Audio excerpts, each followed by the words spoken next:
네, 안녕하세요. 경남과학기술대학교 경영학부에서 근무하고 있는 이상훈입니다. 이번에 물리학회에서 이렇게 제 연구 분야를 전체적으로 좀 소개할 수 있는 그런 기회를 주셔서 모든 분들께 감사를 드립니다. 제가 소개할 것은 제가 주로 연구를 하고 있는 네트워크 과학이라는 분야가 될 거고요. 당연히 뭐 제가 주로 연구를 하고 있는 주제 위주로 소개를 드릴 텐데 그게 뭐 제일 중요하다거나 뭐 그래서 그런 게 아니라 제가 제일 잘 아는 분야다 보니까 그쪽을 소개함으로써 여러분들한테 좀 더 이제 실질적으로 도움이 될 수 있는 이야기 그런 것들을 주어진 시간 안에 전달하는 걸 제 목표로 하도록 하겠습니다. 이 네트워크 과학을 하는 거 있어서 한 가지 장점이라고 한다면 그런 게 있을 수 있을 것 같습니다. 제가 이 제목은 당연히 잘 여러분도 아실 그 뉴턴의 Standing on the Shoulders of Giants에서 따온 건데 거인의 어깨 위에 있어서 많은 걸 볼 수 있었다라고 하는 뭐 조금 겸손한 그런 표현이라고 할 수 있는데 이 자이언트라는 말을 이용한 말장난 같은 건데 그러니까 뉴턴 시대의 그런 거인들의 그런 선각자들의 지혜 위에 자신이 어떤 지식을 얹어서 그런 위대한 발견을 했다 그런 뉴턴의 표현이라고 저는 생각하는데 이게 21세기 이제 2020년에 와서는 이게 제 입장에서는 이게 이런 자이언트 콜라보레이션 네트워크 또는 그 콜라보레이션 네트워크의 자이언트 컴포넌트 여기 속해 있을 수 있었기 때문에 제가 오늘 소개해드릴 그런 연구들을 할 수 있었고요. 그래서 그런 것들을 네트워크 과학을 하는 사람이라면 누구나 이거를 알고 있고 이런 것들에 익숙하기 때문에 좀 더 이제 실질적으로 와닿는 형태로 감사를 할 수 있다는 게 그게 네트워크 과학의 특징이라는 생각이 들고요. 그래서 이게 지금 이쪽 분야에서 유명하신 마크 뉴먼이라는 교수님께서 2006년도에 네트워크를 연구하는 사람들 사이의 공동연구 네트워크 뭐 그런 표현이 재밌기 때문에 그런 분석을 하신 것 같은데 2006년이면 제가 박사 1년차 정도 됐을 때고요. 그러니까 연구를 막 시작할 그런 단계에 있었고요. 지금 15년 정도가 흐른 건데 그러니까 제가 연구를 시작한 이후로 하는 그 정도 시간이 흐른 건데 그 사이에 정말 운 좋게도 여기 이미 2006년도에 이 자이언트 컴포넌트에 속해 있었던 그런 분들의 연구 그룹들을 이렇게 왔다 갔다 하면서 많이 공부를 했고 거기서 이제 배운 것들 위주로 제가 말씀을 드릴 거고 보통은 제가 네트워크 연구를 물리학 쪽에서 소개할 때 통계 물리에서 네트워크를 왜 연구하는지 세상에 네트워크 구조로 된 게 되게 많이 있고 그래서 이게 중요하고 그런 이야기를 좀 하곤 하는데 2020년 들어서 지금 여러분이 이거를 온라인으로 듣고 있는 이유 그리고 그 코로나 사태 때문에 굉장히 우리 삶이 힘들어졌는데 그나마 그 힘든 삶을 조금 극복하도록 도움을 주는 게 여러분이 지금 인터넷 네트워크로 이 제 발표를 듣고 계신 거잖아요. 그러니까 이런 네트워크가 얼마나 중요한지에 대해서 전혀 강조할 필요가 없는 2020년에 굳이 그렇게 시작해야 될까 싶어서 그 부분을 다 생략하고요. 그냥 본론으로 바로 들어가겠습니다. 제가 시작하는 거는 뭐냐면 제가 좋아하는 표현인데 우주에서 자기 자신에게 알려진 가장 복잡한 시스템이라고 할 수 있는 우리 두뇌, 우리가 생각하는 그런 장기라고 할 수 있는 두뇌의 구조를 보시면은 두뇌 역시 대표적인 그 네트워크로 이루어진 기관이고 이 가장 마이크로 스케일이라고 할 수 있는 뉴런 단위의 이런 것들이 이런 복잡한 네트워크로 얽혀서 어떻게 보면 조금 신비로운 현상이라고 볼 수 있는 어떤 의식이라고 부르는 이런 게 발현이 되는 건데 그 사이에 유기적으로 모든 게 이해되어 있는 게 아니죠. 지금 굉장히 알려지지 않은 부분이 많고 그래서 뇌과학이 굉장히 어려우면서도 도전해볼 만한 가치가 있는 그런 건데 이 뉴런의 어떤 그 생화학적 기저 같은 것들은 실험을 통해서 많이 알아낼 수 있을 거고요. 그 다음에 이제 요즘 의식 이런 것들은 이제 인지 심리학 그런 것에 이제 대상 같은 게 된다고 볼 수 있겠습니다. 근데 저희가 관심 있는 건 당연히 또는 제가 관심 있는 건 이 사이에 요 중간 레벨에서 중간 스케일에서 어떤 일이 일어나는지 하는 겁니다. 왜냐하면 그게 바로 당연히 바이 데피니션 마이크로 스케일과 매크로 스케일을 연결하는 것이기 때문에 이런 것들에 대해서 관심이 있고요. 그래서 이거를 소위 메조 스케일 또는 제가 앞으로 소개해드릴 제가 주로 관심을 갖고 있는 연구 대상이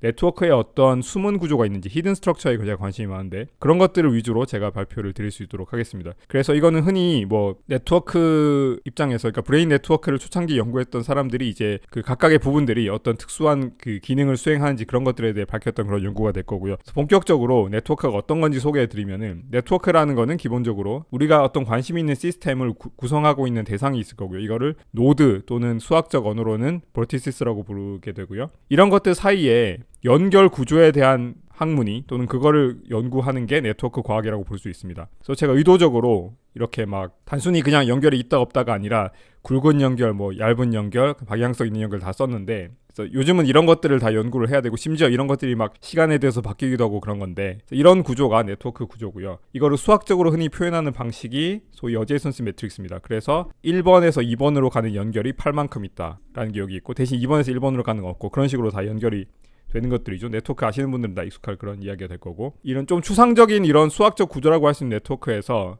어떻게 보면 지금까지도 상당히 화두가 되고 있는 그런 마이크로 스케일의 성질이 뭐냐 하면은 단순히 이웃수를 세는 건데요. 일부러 여기선 제가 아웃고잉 엣지랑 인커밍 엣지의 수를 구분을 했는데, 친구 수가 나가는 친구 수는 2명, 들어오는 친구 수는 1명. 친구라 그러면 좀 이상한 표현이지만 이것도 사실은 나중에 제가 발표할 거에 대한 복선이기도 한데, 이런 마이크로 스케일의 디그리 또는 이 디그리의 통계적 분포 같은 것이 어떤 네트워크의 전체적인 성질, 구조적 성질, 그리고 동력학적 성질에서 어떤 의미가 있는지, 그리고 통계물리에서는 상전이에 대해서 굉장히 다른 상전이 양상을 야기한다, 그런 거에 대해서도 많이 연구가 됐었던 거고요. 이런 네트워크에서 뭐 예를 들어서 매크로 스케일이라고 보면은 전체 가능한 엣지 중에서 몇 개가 차 있는지, 그래서 이 경우에는 30% 정도가 차 있다 이렇게 얘기할 수 있을 거고요. 대표적으로 이걸 보시면은 뭔가 의도적으로 제가 어떤 하부 구조를 심어놨다는 걸 생각하실 수 있을 겁니다. 어떤 하부 구조냐 하면, 여기서 여러분이 네트워크라는 걸 전혀 모르더라도 여기 뭔가 3개가 서로 이렇게 뭉쳐있고 4개짜리가 뭉쳐있고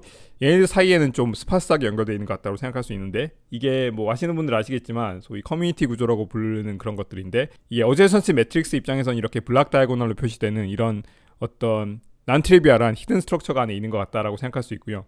그래서 이게 뭐 어쩌면은 가장 활발하게 연구가 됐던 히든 스트럭처라고 볼 수가 있는데, 직관적으로도 이해가 되는 부분입니다. 이게 랜덤하게 연결된 게 아니라, 제가 아까 예를 들었던 그 네트워크에서도 보였던 건데, 랜덤하게 연결된 게 아니라 이런 그룹들로 나눠져서 얘네들 사이에 연결이 많고 얘네들 사이도 연결이 많은데 얘네들끼리는 좀 스파스하게 연결되어 있는 이런 구조는 정말로 사람들이 연구를 많이 했고, 뭐 리뷰 논문도 2개 이상, 제가 아는 것만 최소한 2개 밑에 나와 있는 이런 거로 볼 수 있는데, 여기서 소위 이거를 예쁘게 소위 블락 다이아고널로 쪼개는 형태를, 물론 실제로 요즘은 어떤 통계학적 방식을 이용해서 블락 다이아고널 자체를 찾아내는 거를 뭐 라이클리우드 펑션 써서 하는 소위 그 스토캐스틱 블락 모델 SBM이라고 불리는 것도 유명한데, 그 조금 더 전통적인 그런 형태로 찾았던 방식이 모듈라리티라는 펑션을 맥시마이즈 하는 게 되겠습니다. 그래서 이거는 실질적으로 얘가 그 아까 제가 처음으로 소개한 어떻게 보면 유일하게 자세하게 소개했던 이웃수라고 할 수 있는 디그리에 비해서 얼마나 안쪽에 연결이 많고 바깥쪽에 연결이 적은지를 정량화하는 이런 모듈라리티라는 함수를 써서 이 함수를 맥시마이즈 함으로써 이런 구조를 찾는 이런 것들이 굉장히 활발하게 연구가 됐었고요. 여기 보시면 뭐 레졸루션 파라미터라는 거를 여기 튜닝 파라미터로 줘가지고 굉장히 큰 커뮤니티부터 작은 커뮤니티까지 찾을 수 있었고요. 제가 이거 관련해서 몇 가지 연구를 했었는데, 비교적 최근에 출판된 연구를 소개해드리자면, 이 생물 시스템에서 이 DNA가 이렇게 접혀있는 형태가 사실은 여러분이 교과서에서 보시는 것처럼 그렇게 잘 알려져 있지는 않은데, 이런 루프 구조나 이런 것들이 있어서 이게 어떻게 복잡하게 꼬여 있는지를 이용해서 이거를 사람들이 생물 실험을 열심히 하시는 분들이 최근에 굉장히 활발하게 연구를 해서 이 안에서 접혀있는 구조에 대해서 크로모솜의 각 부분들이 서로 얼마나 가까이 있는지를 나타내는 이거를 매트릭스로 표현했는데, 이 네트워크 하는 사람들은 저뿐만이 아니라 누구나 이거 딱 보면은 이거 블락 다이아고널이니까 커뮤니티 찾는 문제구나라고 생각해서 매핑을 하실 수 있을 거고요. 그래서 이런 걸 밝혀내는 연구도 했고요.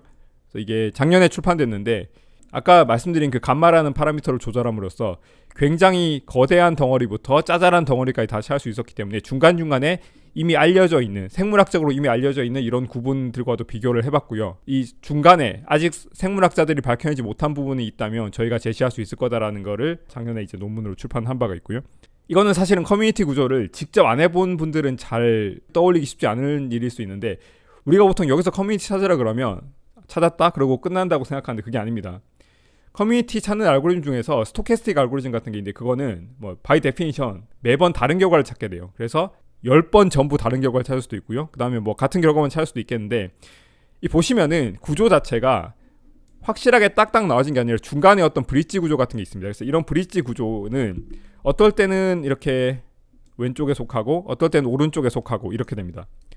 그래서 이런 것들을 이용해서 스토캐스틱 알고리즘을 여러 번 이렇게 적용함으로써 실제로 이 브릿지 구조 같은 게 어떤 의미를 갖고 있는지에 대한 연구를 최근에 수행해서 작년에 논문을 출판한 바가 있고, 지금도 이제 준비하고 있는 후속 연구들이 있습니다. 그래서 재미있게 표현하자면은 이게 이런 식으로 이런 소위 인컨시스턴트한 결과들이 안 좋은 거라고 생각했는데, 사실은 다크 사이드가 아니라 라이트 사이드로 바꿀 수도 있다. 그래서 이걸 이용해서 이런 식으로 소위 코어커런스 매트릭스, 그러니까 이게 얼마나 같은 노드들끼리 뭉쳐있는지 또는 다른 노드들이랑도 이렇게 같이 묶이는지 이런 횟수를 셈으로써 이런 거를 정량화 시켜가지고 이런 브릿지 구조들을 찾아내는, 그리고 이런 걸 이용해서 또 그 아까 커뮤니티를 찾는 데 있어서 어떤 레졸루션의 커뮤니티가 안정적인지 그런 것들에 대한 연구가 있었는데, 이거는 사실은 어제 이대경 학생이 발표를 잘 하셨으니까요. 최근에 그리고 제가 이거 IC2S2라고 그 이번에 당연히 이제 온라인으로 열리게 된 미국 학회에서 온라인으로 발표를 하게 됐기 때문에 4분짜리 짤막한 동영상을 유튜브에 올렸는데, 트위터에 이걸 올렸더니 그걸 보고 연락하신 분도 있고, 그래서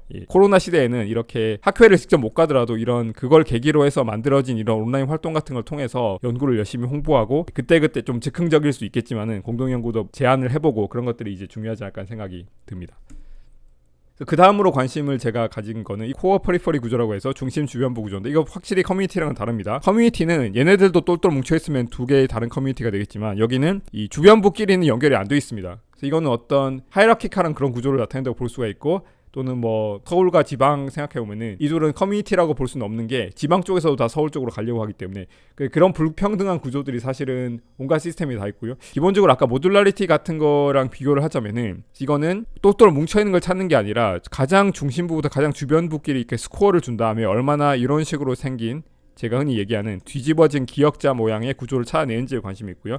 이런 것들에 대해서 이론적으로 제가 연구를 했었고, 이런 구조적 특성뿐만이 아니라 사실은 이 트랜스포트 측면에서도, 예를 들어서 여기 아까 제가 소개해드린 그 네트워크를 가져오자면, 여기 어떤 파티클이 디퓨전 한다고 생각하면은 한동안 어떤 커뮤니티에서 머물다가 다른 커뮤니티로 가고 이럴 텐데, 이런 것들을 두 개의 다른 모드 또는 모듈이라고 볼 수 있고, 사실은 커뮤니티 구조를 뭐 모듈라 스트럭처 또는 모듈라리티는 함수에도 나오듯이 어원이 비슷하다고 생각하는데, 이런 방식으로 뭐 인포메이션 티오리를 여기 적용해서 커뮤니티 찾는 그런 알고리즘 같은 것도 있긴 한데, 비슷한 느낌으로 저도 역시 예를 들어서 이런 트랜스포트 성질을 이용해서 코어 퍼리퍼리 구조를 찾을 수 있지 않을까라는 게 이 연구의 핵심 부분이었는데, 저희가 썼던 아이디어는 여기 엣지를 하나 제거합니다. 제거했을 때 그러면 돌아가는 길이 있을 텐데, 요 돌아가는 길이 아까 제가 그 지방과 서울로 비교했듯이 서울 쪽으로 이렇게 휘게 되겠죠. 코어 파트로 휘게 되겠죠. 그래서 이쪽을 점수를 좀 더 주는 방식으로 이런 노드와 엣지 모두 이런 코어 부분과 퍼리퍼리 부분을 나눌 수 있다는 걸 제안을 했었고요. 그 이콜로지컬 시스템에서 소위 네스티드니스라는 개념인데, 이게 어떤 거냐면, 이게 생태계 네트워크에서 서로 도움을 주는 거, 그러니까 이 꽃들을 수분시키는 곤충들 사이에 이런 연결 구조를 봤을 때 이런 계단 형태로 돼 있다, 이런 것들이 잘 생태학 네트워크 쪽에서 잘 알려진 그런 구조인데요. 이게 뭐 예를 들어서 다이내미컬 프로퍼티에도 되게 안정성을 주고 그런 것들에 대해서 연구가 많이 돼 있습니다.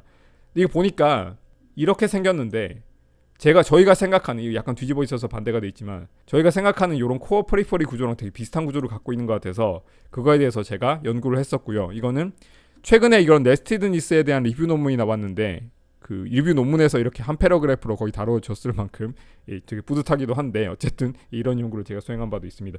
이거를 제가 PR2에 출판했는데, 조금은 놀랍게도 생태학 하시는 분이 이 논문을 보시고 최근에 어떤 연락을 하셔가지고 자기들도 예전부터 네스티니스가 좀 이상하다고 생각했다라고 해서 좀 과격한 제목인데요. 코어 퍼리퍼리가 조금 더 의미가 있는 것 같다라는 이런 연구에 저도 이제 참여를 하곤 했습니다. 마지막으로 말씀드릴 거는 최근에 이제 논문을 열심히 작성 중인 연구인데요. 사실은 기본 아이디어는 제가 사실 거의 10년 전부터 김판준 교수님의 아이디어로부터 출발해가지고 이제 이거를 최근까지 연구를 하고 있는 부분인데, 숨어있는 방향성이라 그래서 어떤 거냐면, 이런 네트워크 구조가 있다고 했을 때 보통 저 가운데 이 노드를 보시면은 저 두 가운데 노드가 둘 다 이웃도 4명이고 그 스트렝스라고 부르는 저 웨이트를 전부 다 더해도 30인데 분포가 굉장히 다릅니다. 왼쪽의 경우에는 굉장히 균일하게 이렇게 돼 있고, 오른쪽은 2개 정도로 이렇게 인터랙션의 정도가 이렇게 컨덴세이트 돼 있죠. 어떻게 보면은 그 물리 용어로 말하자면, 이 분포가 다른 걸 이용해서 어떤 걸 할 수 있냐면, 분포가 다른 거 일단은 노멀라이즈를 시켜준 다음에 이것들의 이 노멀라이즈 한 다음에는 이것들 전부 더하면 1이 되니까 확률 분포처럼 됩니다. 이 확률 분포에서 예를 들어서 i라는 기준에서의 확률 변수가 되는 것과 j라는 기준에서 확률 변수가 되는 게 다르거든요. 왜냐하면 가까이 갖고 있는 스트렝스가 다르기 때문에. 그러니까 예를 들어서 여기를 기준으로 본다면 i 입장에서는 j는 중요한데 l은 별로 안 중요합니다. 근데 l 입장에서는 친구가 한 명밖에 없으니까 이게 중요하죠. 그래서 이런 어시메트리가 생기고요. 이런 어시메트리를 좀 더 체계적으로 조사할 수 있는 방법을 찾기 위해서 저희가 엔트로피 메저를 도입해가지고 엔트로피의 어떤 스케일링 비헤비어를 이용해서 어떤 걸 찾았냐면, 이런 메저를 만들어서 이펙티브 아웃디그리라고 해서 실제로 이웃들이 전부 다 중요하면은 그 원래 디그리로 리커버 되고요. 그다음에 i 입장에서 중요한 인터랙션이 딱 몇 개만 그렇게 남게 되면 그 숫자를 그렇게 뽑아낼 수 있도록 하는 그런 이펙티브 아웃디그리라는 개념을 이용해서 이렇게 해봤고, 이거 역시 이 각각의 노드에 대해 전부 해보면은 어떤 인터랙션들은 서로 중요하지만 어떤 인터랙션들은 한쪽으로만 중요한 그런 구조가 나오게 돼서 이런 걸 찾을 수가 있고요. 저희가 월드 트레이드 웹이라든지 아니면 조선왕조실록 같은 그런 리얼 데이터를 이용해서, 그러니까 타임 스탬프가 이렇게 찍힌 리얼 데이터를 이용해서 이걸 봤는데, 특히 이게 좋은 비교 대상이었던 게 월드 트레이드 웹에서는 사실은 이런 식으로 의미 있는 구조를 찾았더니 랜덤한, 저희가 그 널 모델로 만들어서 랜덤한 구조에 비해서 서로 굉장히 불평등한 관계에 있었습니다. 그러니까 사실은 랜덤한 거에 의해서 생겨나는 이런 거에 비해서 한쪽 방향으로 가는 이런 의존적인 관계가 많았다는 건데, 반면에 조선왕조실록에 등장하는 인물들 간의 네트워크 같은 경우에는 사실은 널 모델로 만들었을 때랑 비슷한 결과가 나왔기 때문에 이거는 이제 두 인물 사이의 관계가 저희 국제 무역에서 나타나는 그런 의존적 관계보다는 훨씬 더 평등한 관계에 있는 것 같다라고 얘기를 할 수 있을 것 같고요. 이런 것들에 대해서 특히 월드 트레이드 웹에 대해서 특히 예를 들어서 비교할 수 있는 대상이 급격하게 경제가 성장한 중국 같은 나라와 뭐 예를 들어서 60년대에 이미 선진국이었던 미국과 비교를 해서 그 구조를 찾을 수 있는데, 당연히 이 나라들이 경제 성장 정도 당연히 다를 거고 중국이 굉장히 압도적으로 크겠지만 이거를 단순히 그냥 트레이딩 파트너 개수가 몇 개다 정도가 아니라 이게 중국 입장에서 중요한 나라들 그리고 중국을 중요하게 생각하는 나라들, 이 두 개가 다르죠. 그래서 저희가 방향성 있게 이거를 디그리를 이펙티브 아웃디그리 인디그리로 나눠서 표시하는데, 이런 것들에 있어서 세계의 각종 다양한 나라들이 어떤 형태를 갖고 있고, 그래서 이런 나라들의 특성을 이 저희가 인포메이션 티어리를 이용해서 이렇게 정의한 그런 히든 디렉셔널리티로 어떻게 찾을 수 있는지 그런 거에 대해서 연구도 했었습니다. 그래서 이런 것들에 대해서 제가 지금까지 연구했던 것들을 쭉 소개를 드린 거고요. 저희가 이제 2020년에 네트워크 사이언스는 어떤 이야기를 할 수 있냐인데, 우리가 이 코로나 바이러스 같은 걸 모델링 스터디하면서 최근에 뭐 소위 잘 나가는 저널에도 많은 연구가 이루어졌는데, 얼마 전에 먼슬리 미팅 때 김두철 교수님께서 이런 말씀을 하셨습니다. 우리가 이렇게 심플 모델링 스터디를 하는 게 실제적으로 얼마나 도움이 되는지 모르겠다고 하면서 어쩌면 우리가 좀 더 소피스티케이트한 모델을 만들어야 되는 게 아닌가라고 생각을 할 수 있고요. 머신러닝이 뜨고 있는데 이거에 대해서도 사실은 이게 어떻게 보면 브레인 네트워크와 연결되어서 제가 볼 때는 최근에 나온 가장 중요한 논문 중 하나라고 생각을 하는데, 머신러닝 뭐 저는 잘 알지는 못하지만 뉴럴 네트워크 같은 거 만들 때 기존에 연결했던 그런 방식들이 많이 있지만, 이분들이 하신 게 에로드 시 레니, 바라바시 알버트, 왓츠 스트로 같이 이런 모델을 연결했더니 이런 걸 연결해도 머신러닝 잘 되더라 라는 얘기가 되겠습니다. 그래서 이런 게 어떻게 보면은 네트워크 사이언스와 머신러닝 사이에 있는, 그러니까 여기 전부 다 이거 20세기 모델들이죠. 여기 뭐 실제 두뇌에 있을 그런 커뮤니티 구조나 아니면 코어 퍼리퍼리 같은 것들을 집어넣으면 훨씬 더 의미 있는 얘기를 할 수 있지 않을까 생각하고요. 특히 통계 물리가 얘네들을 다 할 수 있는 분야라고 생각이 들거든요. 그래서 시간 관계상 뭐 블랙 포인트로 돼 있는 결론을 내리기보다는 그런 제언 같은 걸 드렸고, 마지막으로 어떻게 보면은 제가 애써 무시해왔던 질문을 드리자면은, 네트워크가 물리냐라고 물어볼 수 있는 분들이 있을 것 같습니다. 물리가 맞는 것 같습니다 정도로 제가 답을 하겠습니다. 피지컬 리뷰 이 분야에선 다들 아실 이 저널에 Networks and Complex System이라는 섹션이 여면화가 있고요. 그 다음에 2016년도에 나온 거 보시면 이게 이 섹션들이 메이저 에어리아에 따라서, 그러니까 우리가 생각하기에 중요한 순서에 따라서 리오더 됐다라는 건데, 처음에 스태티스티컬 피직스가 있고 난리니어 다이내믹스 앤 카오스가, 그 다음에 네트워크가 나옵니다. 맞는 것 같습니다. 물리. 지금 여기 발표하시는 다른 후배 연구자들께도 확실하게 말씀드립니다. 여러분이 하고 계신 게 물리가 맞습니다. 확실하게 말씀드립니다. 걱정하지 마시고 열심히 해주시기 바랍니다. 그래서 시간이 거의 다 됐는데, 제가 우선 당연히 이런 기회를 주신 거에 대해서 감사의 뜻을 전해야 되기 때문에 어떤 게 있냐면, 구글 스칼라 페이지 보시면 여러분은 뭐 H-인덱스나 이런 거에 관심이 있을 텐데, 여기서 사실 제일 중요한 거는 제가 처음에 말씀드렸다시피 자이언트 콜라보레이션 네트워크라고 할 수 있는 공동 연구자분들입니다. 이분들 없었으면 당연히 제가 이런 기회도 전혀 없었을 거고요. 이분들께 감사한 말씀을 드리고, 특히 제가 히든 디펜던시 얘기하면서 서로 상호 의존적인 관계가 비대칭적일 수 있다 얘기했는데, 제가 지금까지는 이분들한테 배운 게 훨씬 많습니다. 제가 이분들한테 도움을 드린 것보다. 지금부터는 오늘의 이런 거를 계기로 해서 제가 좀 더 도움을 드릴 수 있도록 열심히 노력을 하도록 하겠습니다. 그리고 마지막으로 이 모든 일의 시작이라고 할 수 있는 제 대학원 지도 교수님이신 정황 교수님께 감사를 드리고요. 정황 교수님이 13년 전에 이 용봉상을 받으셨는데, 제가 13년 후에 제자로서 또 받게 돼서 정황 교수님께 받은 거에 비해서 조금이나마 뿌듯함을 드릴 수 있었다면, 그러면 제가 조금이나마 마음의 빚을 갚은 것 같아서 감사의 뜻을 전하고요. 이 발표를 들어주신 여러분들께도 모두 감사의 말씀을 드립니다. 감사합니다.